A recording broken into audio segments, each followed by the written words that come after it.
Let's talk IPL. I mean, where is Kolkata stand at the moment? What are your chances, and what are the challenges in this particular IPL? Yeah, I think we have really strong chances this year.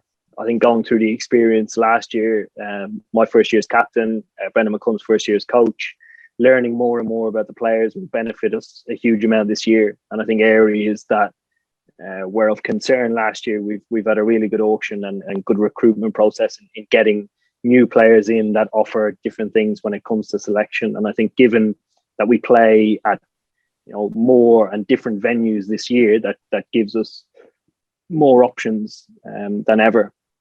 But we're in a really strong position. We have guys fully fit at the moment, and when you look down the lineup, particularly on paper, it looks pretty strong. But given that cricket isn't played on paper, we still have a lot of work to do, a lot of performances to put in, and given where the standard was last year, that both Delhi and Mumbai Indians set, it all bodes for a really good competition this year.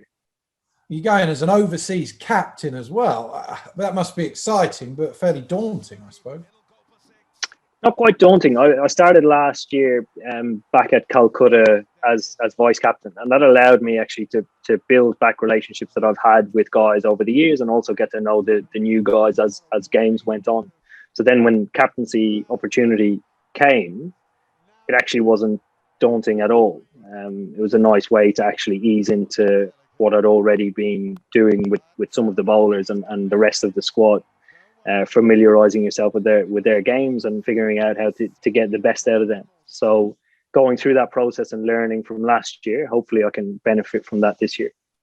What about as well, I suppose a lot of sports leaders have this, where you have to deal with different cultures. Is that tricky or not? Are you something you find you're a natural at? No, I don't think it's tricky. I think it'd be tricky if we were businessmen and somebody was presenting a spreadsheet or a PowerPoint. But when you talk about sport, sport is so diverse, and it is within itself, it is its own language.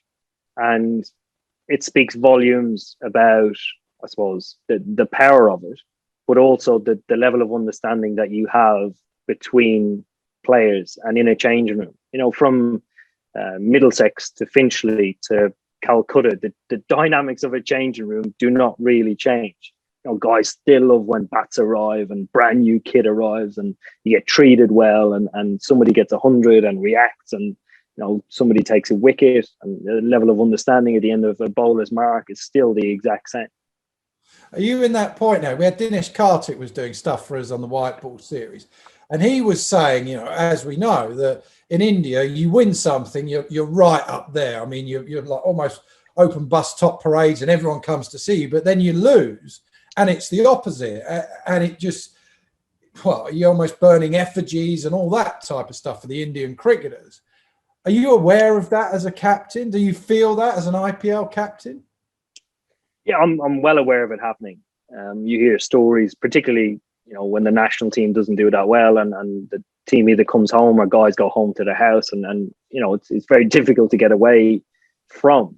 But they are passionate. Cricket is a religion over here. It's a way of life, but in a really, really good way, and that presents huge opportunity.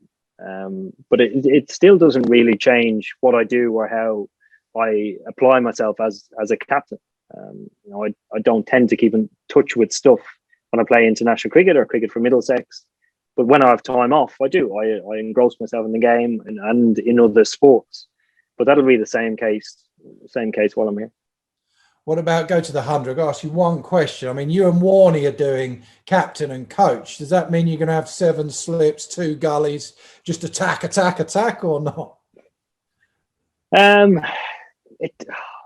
Warnie's been unbelievable to work with. I think one of the things, meeting Shane and having the prep that we did about a year and a half ago for the first draft and then for the second draft, and just speaking cricket with him has been amazing, because his cricket brain is probably the best I've ever come across. His ideas about the game are always on point. They might not be, traditional in the way that they're thought out, but his ideas about the game are as advanced as I've ever heard. So it's going to be an incredible experience working with him. And I think for every player that gets to play at the Spirit this year, it's going to be huge, because they see one of the greatest bowlers of all time,